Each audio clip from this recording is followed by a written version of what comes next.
This is Jack again, without my glasses, with my glasses, so I can see what button to push.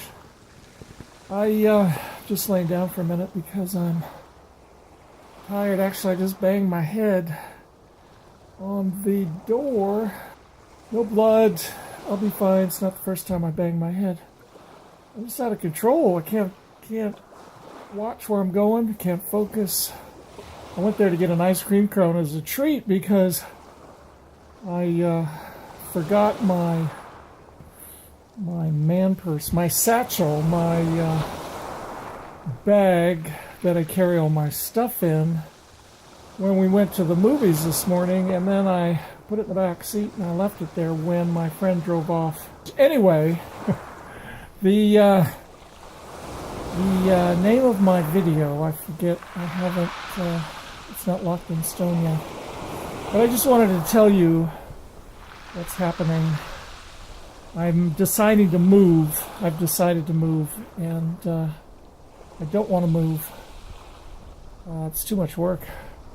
And I've moved 3 times in the last 4 years. My average is like every 2 years, but I am a man of a certain age, so that's, I have a high number. In other words, I think this next move will be 39. Oh my God. We used to move a lot when I was a kid, and then I was in the service and college and traveling for work. Anyway, long story short, the reason I'm moving, well, it doesn't matter the reason, because my reasons are not going to be the same as your reasoning. Your reasons or my excuses aren't going to be the same. But anyway, I found out, I panicked actually, because I didn't think I had any options, and the moral of this story I want to share is don't panic. Take action. Figure out what you want, and work toward that end, that goal in mind. What happened real quick was Valentine's Day, but I was sad the next day when my landlord slash management company came over with a real estate agent to my apartment. I rent an apartment in Los Angeles County where rents are on the high side. Anyway, I was lucky to find, when I found it, when I needed to move 2 years ago, because they raised the rent 30% where I was living further out in the desert. So I decided to move and found this place, and I couldn't believe it. It was advertised for $650 a month. 2-bedroom, 1 bath, a little bit of green grass in the front, 2-car garage. I'm 2 blocks from, what's it called, bus station, local transportation, so I can catch a bus to the train station, to the flyaway to LAX, and I can be anywhere in the world, virtually, if I can afford it. And I've just got 3 blocks. I can walk to the city swimming pool over here, so I got my own swimming pool. But anyway, so 25 months ago, I moved in here, 2016. I left LA. I was in San Fernando Valley, and I'd lived there for 15 years, only because of rent control, which I did not know when I moved in, and thank you very much, because otherwise, who can afford to stay in one place for longer than a year, 2, 3, 4? The rents go up every 12 months, and it's out of control. So I moved in there at $600 in 1999, and I moved out in 2014, with 15 years, at $938.33, because it went up 3, 4, 5% every year, just like clockwork. So then I moved out in 2014, out to the desert for $625, and then they wanted $800 because they sold the building, and the new owners jacked up the rent 30%. So I said, no, I can't. I'm trying to be a writer. I need low rent. Well, the guy below me was just so noisy, playing his music so loud. And you just can't fight it, because you either decide to fight it legally, or you put up and shut up, or you get up and move. And that story was funny because when I called the new landlords about my rent check that was always being mailed by my bank, and they would get it early, and I gave them a heads up, and I said, well, I have another thing I want to talk to you about, but, I don't want to go into it right now, and I'll save it till later. And he kind of encouraged me to, why don't you, well, it's about the guy downstairs. Yeah, do you want to file a verbal complaint? And I said, yeah, sure, why not? So I think that my phone call was like the third phone call that gave him reason to get the police out there, and they literally took him away in handcuffs. And this must have been like a third warning or something, and then they supposedly charged him $1,500, but that still didn't shut him up. He was in jail for one night, and then he came back and he just cranked up the music again. So I don't know what to do about that. It just makes me so mad because I got the same problem here. I've got a neighbor in the building next door that plays his music every day, all day, outside in the parking lot while he's working forever on 3 cars that never go anywhere, and he just won't turn the music down. I asked him when I first moved in here, and he flatly told me no. And I said, well, I can't even leave my door open in the evening to catch a breeze. He said, well, shut your door. So I had called the police once or twice, and by the time one of those calls got here, Drop that gun, I wasn't here, and they told him evidently to.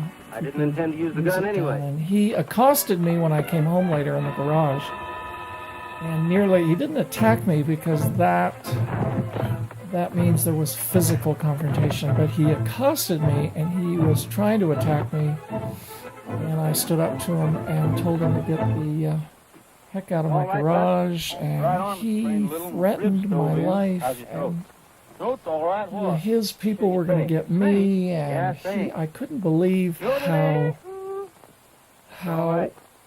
much he needed to be to hold on to this thing that he needed to have in his life, and it's just not right. And even with the door shut, I can hear it coming through the door, so I wear my very expensive noise canceling headsets sometimes when I want to watch my television in peace and quiet. And then I have shared walls on both sides, and then this guy over here plays his music really loud. Well, just realize that you can't fight these people. And even if I did tell everybody in the world, convinced everybody in the world to turn the music down because I like peace and quiet in my own home, no, it's not fixing the overall problem. You know what I mean? There's a bigger problem out there that people feel the need to do what they want. Anyway, so back to my story. So after the 15th, the management company came over with a real estate agent and said, oh, we're selling your building. And I went, oh, here we go again. So I decided to tell this guy my story and plead my case and say, hey, I'm a man of a certain age, I'm on fixed income, and I can't afford a rent increase, and please tell the new owners I'm good for the rent. And I thought it can't hurt. But anyway, the representative from the management company said, he's a very good renter. Jack's a very good renter. And I thought, well, that's nice. But it didn't help. A week later, the management company gave us a rent increase of 28%. So from $650 to $900 a month, starting in May, which today is April 8th. So May 1st. I'm out of here April 30th. And they wanted more on my security deposits, and I just knew that the rent would go up again with the new owners. And as my friend said, well, the reason they raised the rent now, and they haven't even sold the building, is that they're making the place look more attractive. So, well, the minute that happened, I got in my truck and I said, well, I have to find another place. I can't take this. And if I decide to stay, Maybe, but let me just go out and see what's out there. So I went around the corner and there was a sign that said 2-bedroom, 1-bath for rent, and I called and they want $1,200.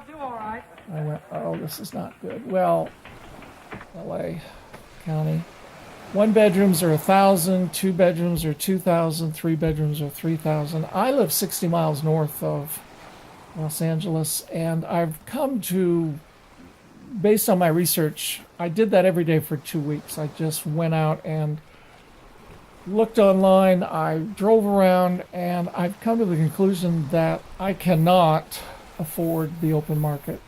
There are no apartments that I can afford unless I want to, even studios are so expensive. So I thought, well, I'm lucky in a way, and I told my neighbor I'm lucky because I'm a man of a certain age, so I'm a senior, and I could try to get, these 55 and older, these affordable senior housing. Well, even affordable isn't always affordable because the closer you live to the big city, and they get what, I don't know, everybody else can afford except for me.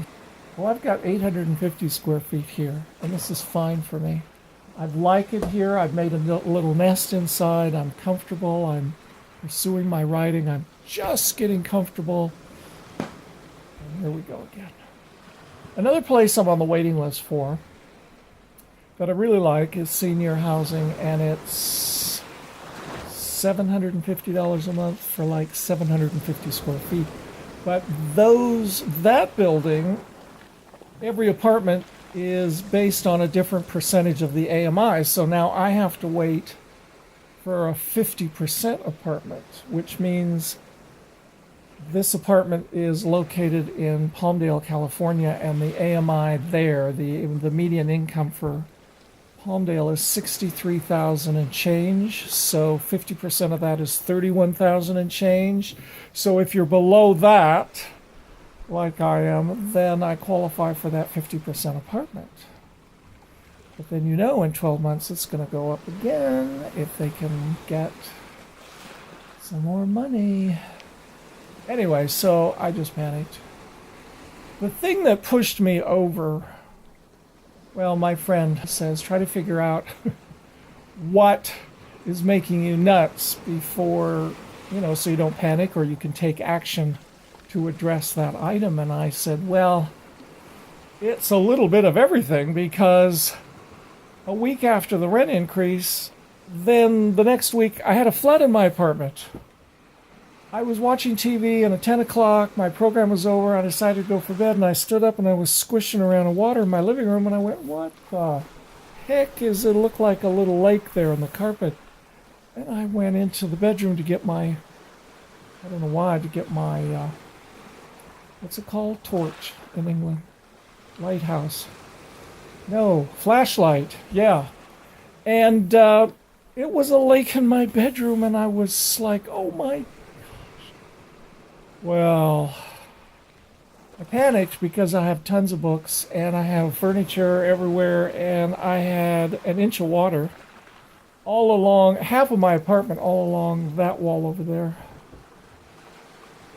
Well, that made me, I was so mad. I was so upset I didn't have time to cry. And so I was up all night moving stuff frantically from that whole side of my apartment out to my garage because I didn't have any place to put it on. Well, I did on this side of my apartment, but yeah, so I said, okay, that's it, I'm out of here. But it's not that easy to say you're going to move is one thing, but I'll tell you from experience, it's hard. So they gave us 60 days notice on the rent increase. So my goal was to be out April 1st. Well, that didn't happen because I couldn't find anything. And that was one of the reasons I decided to move, but I didn't have anywhere to go. And I thought, oh my God, I'm going to have to move to as far away from the big city as I can. But I didn't want to. I want to stay here because my whole life, at least the last 20 years of my 20-year day job, I've been dreaming about writing, pursuing my writing, and this is familiar, I want to stay in LA. And I was panicked and couldn't sleep, and I was freaking myself out. I freaked out my friends. Stomach aches. I wrecked my truck. I drove it into a parking pole. Wasn't paying attention. Kind of like today, banged my head. The cover over the hinge of the door. Forgot my satchel in his car, and I can't leave home very far because where did I put my... Oh, it's right here. You know, everything's out of... Well, it's not where it used to be. I mean, everything is... Look, I'll take you on a little tour. I really like these, I've since discovered. These are plastic containers. I'm taking some... My friend... this is my bedroom, but my friend offered, just as a goodwill offer, and it really calmed me down. He said, well, you can always stay with me, Jack, if you can't find anything. And I thought, well, that feels good, even if he isn't serious. He has like a 3-bedroom, 2-bath, and he said, I'll give you my guest room. And later he said, I'll give you my office, and you've got your own bathroom. So don't panic. But push come to shove, that's exactly what I'm doing. After much thought, and after he offered again and again and again, and he said, well, why don't you do it? You'll help me, and you will save rent. And for a while, because I'm on a couple of waiting lists for senior housing, so I guess if I just sit and wait for the phone to ring, but I won't do that, because my goal in a perfect world would be, I want to build a house and move in there and never, ever, never move again. Because look. But anyway, the story is way too long. So I'm going to say goodbye for now. But I had to get that off my chest again and share my story. So, but don't give up. Go out and look and see what's out there and see what your options are. Remember to keep it clean and keep it green. And through all of this, I have been recycling, believe it or not. I have been downsizing a little bit here. I'm not throwing away stuff just to throw it away, but I've been going through stuff from the last century. I've been hauling boxes around for 30 years, and I said, okay, now's the best time. So I took over. Actually, I've been here 2 years, and I've gone through 30 boxes. And yesterday I went through 2, and I shredded like 7 bags of stuff. So I feel my carbon footprint is that much lighter. All right, time's up, Jack. You've been talking too much. We'll see you next time. Okay, talk to you later. Bye. Thanks for listening. And we'll see you soon. Bye.